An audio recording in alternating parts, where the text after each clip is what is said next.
Hello everyone, welcome to my YouTube channel commerce positivity. तो आज का जो टॉपिक है वो है ऑब्जेक्टिव्स ऑफ मैनेजमेंट। तो वीडियो शुरू करने से पहले अगर आपने अभी तक मेरे चैनल को सब्सक्राइब नहीं किया है तो मेरे चैनल को सब्सक्राइब करें, जिससे आने वाली नोटिफिकेशन से अपडेटेड रहें और आपको आने वाले वीडियोस के बारे में पता चलता रहे। तो चलिए शुरू करते हैं आज का वीडियो। तो आज का जो टॉपिक है उसमें हम बात करने वाले ऑब्जेक्टिव्स ऑफ मैनेजमेंट की। मैनेजमेंट के ऑब्जेक्टिव्स को जानने से पहले हम एक बार जान लेते हैं कि मैनेजमेंट का मीनिंग क्या होता है। वैसे मैंने मैनेजमेंट का जो मीनिंग है और उसके जो फीचर्स है उसका वीडियो ऑलरेडी बना दिया है, जो प्लेलिस्ट में जाकर आप देख सकते हैं। तो चलिए हम जानते हैं मैनेजमेंट का मीनिंग क्या होता है एक बार।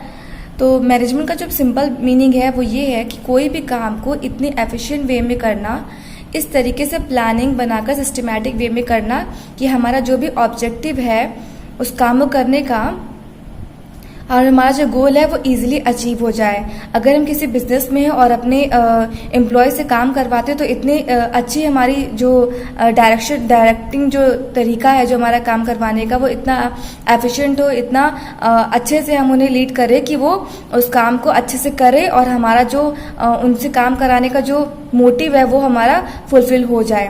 तो बेसिकली मैनेजमेंट क्या करता है, किसी काम को इतने अच्छे बेहतर ढंग से करना जिससे कि हम अपने ऑब्जेक्टिव्स को अचीव कर पाएं, मैनेजमेंट कहलाता है। तो जो ऑब्जेक्टिव्स है मैनेजमेंट के उनको 3 पार्ट्स में डिवाइड किया गया है: organisational objectives, social objectives and personal objectives. तो पहला जो ऑब्जेक्टिव है ऑर्गेनाइजेशनल ऑब्जेक्टिव्स। तो कोई भी बिजनेस ऑर्गेनाइजेशन होती है तो उसका जो मेन ऑब्जेक्टिव क्या होता है वो होता है प्रॉफिट कमाना, प्रॉफिट अर्न करना। तो बिजनेस प्रॉफिट कैसे अर्न करेगी? जब वो बिजनेस में यूज होने वाले रिसोर्सेज का सही यूज कर रही होगी और जो बिजनेस में मटेरियल्स है, जो भी प्रोडक्ट है उसकी क्वालिटी अच्छी होगी, उनका अच्छे तरीके से यूटिलाइजेशन होगा तो उससे प्रॉफिट होगा ऑर्गेनाइजेशन को। So the main objective of any organization should be to utilize human and material resources to the maximum possible advantage to fulfill the economic objectives of a business. These are survival, profit and growth.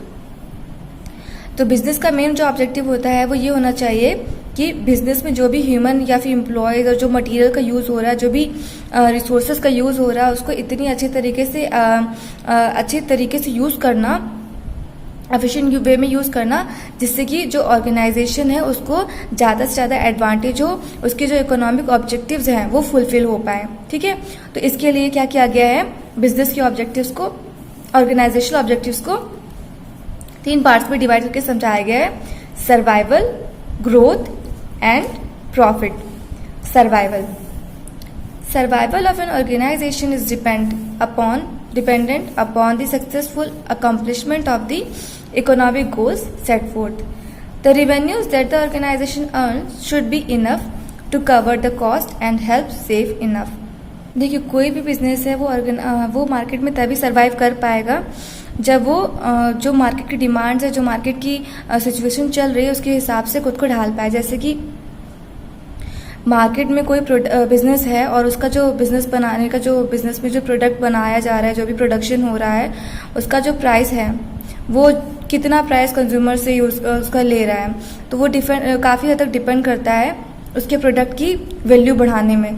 अगर कोई business अपने product की pricing को काफ़ी high रखता है तो consumer क्या करेगा, वो उसके प्राइसेस को अफोर्ड नहीं कर पाएगा, वो उसके प्रोडक्ट को फिर नहीं खरीदेगा और अदर जो कॉम्पिटिटर्स है मार्केट में उसको उसका फ़ायदा मिल जाएगा और उसको प्रॉफिट हो जाएगा। तो मार्केट में कंज्यूमर की जो डिमांड है, उनकी जो प्राइस अफोर्डेबिलिटी, उनकी जो कैपेसिटी है, उस सब के बारे में भी इंफॉर्मेशन रखना चाहिए बिजनेस को। और बिजनेस के जो मतलब अदर जो बिजनेस से रिलेटेड जो भी उनकी रिक्वायरमेंट्स है उन पर भी ध्यान रखना चाहिए। और मार्केट में क्या कॉम्पिटिटर्स ने प्राइस रखा है, मार्केट में किस तरह की डिमांड चल रही, इन सब के बारे में अपडेटेड रहना चाहिए, तभी आप मार्केट में सर्वाइव कर पाओगे। दूसरा, देखिए, नए नए डेवलपमेंट हो रहे हैं, इनोवेशंस हो रहे हैं, चेंजेस आ रहे हैं, टेक्नोलॉजी चेंज हो रही है, मशीन्स में भी इनोवेशंस आ रही है। तो अगर आप उनके बारे में नॉलेज नहीं, उनके बारे में इन्फॉर्मेशन नहीं, कैसे उन्हें यूज़ करना है, कैसे उस हिसाब से अपने आप को अपडेटेड रखना है, तो भी आपका सर्वाइवल करना मुश्किल हो जाएगा। जैसे कि नोकिया फ़ोन था, वो आज से कुछ समय पहले बहुत ज़्यादा डिमांड में था। उसकी सबसे ज़्यादा जो कंज्यूमर थी उसकी फर्स्ट प्रायोरिटी क्या थी? नोकिया फ़ोन थी। सबको फ़ोन में नोकिया ही चाहिए था, क्योंकि नोकिया जो है उसको काफ़ी लोग पसंद कर रहे थे। लेकिन क्या हुआ कि बाद में धीरे धीरे क्या हुआ कि अदर तरीके के जो फ़ोन हैं, अदर तरीके की अदर कंपनीज जो हैं, उन्होंने अपने फ़ोन में को काफ़ी अच्छा बनाया, उसको उसमें नई नई चीज़ें ऐड की, जैसे कि कैमरा क्वालिटी बहुत अच्छी कर दी, बैटरी कैपेसिटी अच्छी कर दी, अदर तरीके के जो भी उनमें चेंजेस लाने थे वो उन्होंने किए, जिससे क्या हो गया कि उनकी जो डिमांड है बहुत ज़्यादा बढ़ गई और नोकिया की कम हो गई। तो जो नोकिया ने खुद को उस हिसाब से चेंज नहीं किया, वो उसको उस हिसाब से नहीं ढाल पाई, तो इसलिए नोकिया का सर्वाइव करना मुश्किल हो गया और अदर जो फ़ोन थे उनकी वैल्यू काफ़ी ज़्यादा बढ़ गई। तो इसीलिए मार्केट में अगर आपको सर्वाइव करना है तो आपको चेंज करना भी खुद को बहुत ज़रूरी है, और नए जो चेंजेस आ रहे हैं उसके हिसाब से खुद को डेवलप करना, उनसे अपडेटेड रहना भी बहुत बड़ा रीज़न है मार्केट में सर्वाइव करने का। नेक्स्ट आता है growth. Growth of a business can be measured in terms of sales volume, increase in the number of employees, the number of products, or the increase in the capital investment etc. Her business चाहता है कि उसकी growth हो, business उसका बना रहे, उसमें consistency रहे, बनी रहे, और वो मार्केट में हमेशा एक अच्छी उसकी पीक पे रहे, वो उसकी पोजीशन। तो मार्केट में जो बिजनेस है उसकी ग्रोथ हो रही है कैसे पता चलेगा? इसके लिए क्या करना है बिजनेस को?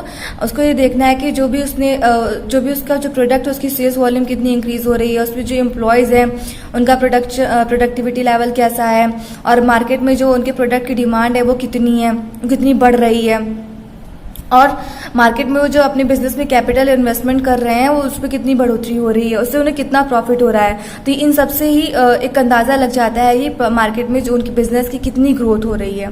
ठीक है, तो ये भी एक काफ़ी सही तरीका है बिजनेस में अपनी ग्रोथ को मेजर करने का और खुद को एस्टैब्लिश करने का।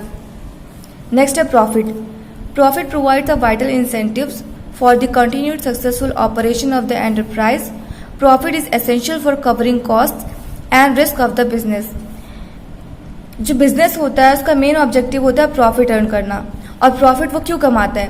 प्रॉफिट से उसको क्या होता है कि वो जो भी बिजनेस की अदर जो नीड्स है उनको भी फुलफिल कर पाता है। लाइक बिजनेस में अगर किसी तरीके का लॉस हो जाता है, किसी तरीके का रिस्क होता है, तो उससे वो उसकी भरपाई कर पाता है। ठीक है, तो प्रॉफिट जो होता है, पहली बात तो बिजनेस की सबसे बड़ी नीड होती है, प्रॉफिट अर्न करके ही वो अपनी नीड्स को फुलफिल कर पाता है, अपने एम्प्लॉयज़ को सैलरी प्रोवाइड कर पाता है, और जो अदर तरीके की उसकी जो रिस्क है उनसे भी कवर करने में जो प्रॉफिट है वो हेल्प करता है।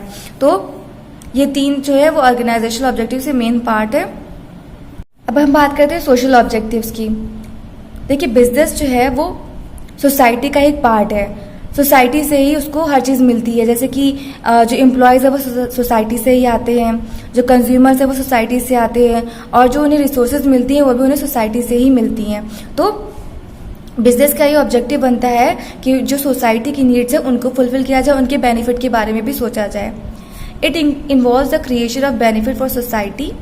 This includes choosing environmental friendly methods of production, giving employment opportunities, make sure better quality of products is developed through minimal cost. तो इसमें क्या आता है कि बिजनेस को इन्वायरमेंटल फ्रेंडली होना चाहिए। जो भी बिजनेस में मशीन्स यूज़ हो रही हैं या फिर जो भी फैक्ट्री में प्रोडक्शन हो रहा है उससे अगर किसी तरीके का पोल्यूशन हो रहा है और जो इन्वायरमेंट को हार्म पहुंचा रहा है तो उस पर भी उसको ध्यान देना चाहिए, और अपनी बिजनेस अपनी फैक्ट्रीज को ऐसी जगह पर रखना चाहिए जो सोसाइटी से दूर हो, जिससे इन्वायरमेंट को लॉस ना हो, इन्वायरमेंट को हार्म ना पहुँचे।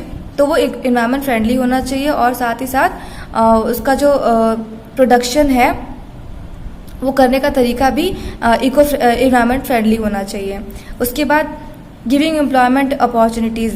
सोसाइटी में जो लोग रह रहे हैं जो उनको एम्प्लॉयमेंट अपॉर्चुनिटीज़ प्रोवाइड करना, जिससे कि सोसाइटी में एक स्टैंडर्ड ऑफ लिविंग बना रहे, बैलेंस बना रहे, लोगों की लिविंग जो का तरीका बदले, चेंज हो और अच्छे तरीके से अपने आप को रख पाएँ, उनको अदर तरीके की फैसिलिटीज़ प्रोवाइड की जाएँ, उन्हें बेटर तरीके की क्वालिटी ऑफ प्रोडक्ट को अवेलेबल किया जाए, जिससे कि उनकी नीड्स को फुलफिल किया जाए और उन्हें एक बेहतर इन्वायरमेंट प्रोवाइड किया जाए। बिजनेस का एक मेन ऑब्जेक्टिव ये भी होता है कि सोसाइटी को हर तरीके से बेनिफिट प्रोवाइड किया जाए, उनकी नीड्स को सेटिस्फाई किया जाए और उन्हें हर तरीके की सुविधा दी जाए। जैसे कि कुछ बिजनेस है जो वहाँ पे जो बड़े लेवल पर होती हैं, तो वहाँ पे जो एम्प्लॉयज़ काम करते हैं उनके जो फैमिलीज़ हैं उनके बच्चों को अच्छी एजुकेशन देना, उन्हें अदर तरीके की फैसिलिटीज़ प्रोवाइड करना, ये सब काम भी बिजनेस का होता है। इसके अलावा बिजनेस का एक बहुत बड़ा एम जो ऑब्जेक्टिव ये भी है कि उन्हें इस कंज्यूमर्स को इस तरीके के प्रोडक्ट्स को देना है जिससे कि वो उसकी जो प्राइस है वो उसे अफोर्ड कर पाएँ, वो उसे कम दाम पे खरीद पाए। तो प्रोडक्ट का प्राइस भी उन्हें इतना रखना है कि उन्हें वो कंज्यूमर इजीली अफोर्ड कर पाए और हाँ, बिजनेस को भी उससे प्रॉफिट हो, उसकी जो कॉस्ट है वो निकल आए और बिजनेस को भी प्रॉफिट हो और कंज्यूमर्स की नीड्स भी सेटिस्फाई हो। ठीक है, तो ये सोशल ऑब्जेक्टिव्स में आता है। फिर आता है पर्सनल ऑब्जेक्टिव्स। अभी इसमें हम बात करेंगे एम्प्लॉयज़ के जो पर्सनल ऑब्जेक्टिव्स हैं उनको कैसे फुलफिल करना है, उसमें उसके पर्सनल ऑब्जेक्टिव्स को किस तरीके से इंक्लूड किया जाना है। Taking care of the financial needs of your employees like there salary, incentives, bonus and other benefits. तो बिजनेस का ये भी ऑब्जेक्टिव बनता है कि जो भी एम्प्लॉयज़ उनकी ऑर्गेनाइजेशन में काम कर रहे हैं उसकी फाइनेंशियल नीड्स को फुलफिल किया जाए, उन्हें उनकी सैलरी है, उन्हें जो अदर इंसेंटिव्स और बोनस है उन्हें सही तरीके से प्रोवाइड किया जाए जिससे कि उन्हें बेनिफिट हो, वो अपनी ज़रूरतों को पूरा कर पाएँ, उसके बाद ही तो वो काम करेंगे। तो इसीलिए उन्हें बहुत ज़रूरी है कि उनकी पर्सनल ऑब्जेक्टिव्स को भी फुलफिल किया जाए। इंसेंटिव क्या होता है? सैलरी के साथ जो उन्हें एक्स्ट्रा मिलता है उसे इंसेंटिव बोलते हैं इजी लैंग्वेज में। ठीक है, जैसे कि कोई एम्प्लॉय है, अगर बिजनेस में अच्छा काम करता है तो उसके बदले में उसे कुछ रिवॉर्ड मिलता है, कुछ एडिशनल मिलता है। तो सैलरी के साथ उसको जो जोड़ के प्राइस मिलता है, सैलरी मिलती है एक्स्ट्रा, उसे हम इंसेंटिव बोलते हैं, जिससे कि वो और मोटिवेट हो और एम्प्लॉयज़ अच्छा काम करे, जिससे कि उन्हें भी ये पता चले कि उन्हें भी इसका इंसेंटिव मिलेगा। तो ये बेनिफिट देता है ऑर्गेनाइजेशन को भी और एम्प्लॉयज़ को भी। Provide a perfect balance between work and life. If you tend to overload your employees with work beyond their limitations, it can result in the reduced interest and efficiency of your employees. Business को एक balance बनाकर रखना चाहिए employees के काम और उनके life में। ठीक है, अगर आप उन्हें बियॉन्ड लिमिट उनके काम देंगे, जो ओवरलोड होगा बहुत ज़्यादा, जितना उनकी कैपेसिटी उससे कहीं ज़्यादा अगर आप उन्हें काम देंगे तो क्या है, वो काम को उतने इंटरेस्ट से नहीं करेंगे, वो काम में उतनी प्रोडक्टिविटी नहीं दिखाएंगे। ठीक है, तो इससे क्या होगा कि काम तो अच्छे से हो नहीं रहा है और जो एम्प्लॉयज़ है उसको भी उससे हार्म हो रहा है, उसकी बॉडी, उसकी हेल्थ को भी प्रॉब्लम हो रही है। तो इससे क्या है, बिजनेस को भी लॉस हो रहा है और एम्प्लॉय को भी लॉस हो रहा है। तो बिजनेस की रिस्पॉन्सिबिलिटी बनती है कि एम्प्लॉयज़ की कैपेसिटीज़ की और उसकी हेल्थ पर ध्यान दिया जाए, उसके अकॉर्डिंग उसे काम दिया जाए, जिससे कि बिजनेस को भी उस हिसाब से उसको रिजल्ट मिले हैं, उसकी एफिशिएंसी इम्प्रूव हो और एम्प्लॉयज़ और में जो काम करने का जो इंटरेस्ट है वो बना रहे। तो बिजनेस का ये मेन ऑब्जेक्टिव है, बिजनेस का ये रिस्पॉन्सिबिलिटी बनता है कि एम्प्लॉयज़ की नीड्स को सेटिस्फाई किया जाए, उन्हें उनकी हार्डवर्क के अकॉर्डिंग उन्हें सैलरी प्रोवाइड की जाए और उन्हें इतना काम दिया जाए जितना वो करने में सक्षम हो, जितना करने में वो इंटरेस्ट दिखाएं और जो उनकी हेल्थ के साथ उन्हें हार्म ना पहुंचाए। तो इस तरीके की उनकी जो नीड्स हैं उनको ध्यान में रखकर ही बिजनेस को उनसे काम करवाना चाहिए, तभी बिजनेस अच्छे से रन कर पाएगा और एम्प्लॉयज़ अच्छे से काम कर पाएंगे। तो एक पॉजिटिव इन्वायरमेंट क्रिएट होगा। इसके लिए पर्सनल ऑब्जेक्टिव्स को फुलफिल करना बहुत ज़रूरी होता है। ठीक है, तो ये थे आज जो हमने डिस्कस किया ऑब्जेक्टिव्स ऑफ मैनेजमेंट। तो आई होप आपको मेरा ये समझाया हुआ समझ में आया होगा। तो अगर आपको मेरा ये वीडियो अच्छा लगा है और आपको मेरा ये लेक्चर समझ में आया है तो आप मेरे वीडियो को लाइक करें और अपना फीडबैक इस वीडियो के बारे में कमेंट बॉक्स में दें। तो तब तक के लिए खुश रहें, पढ़ाई करते रहें और thanks for watching my video.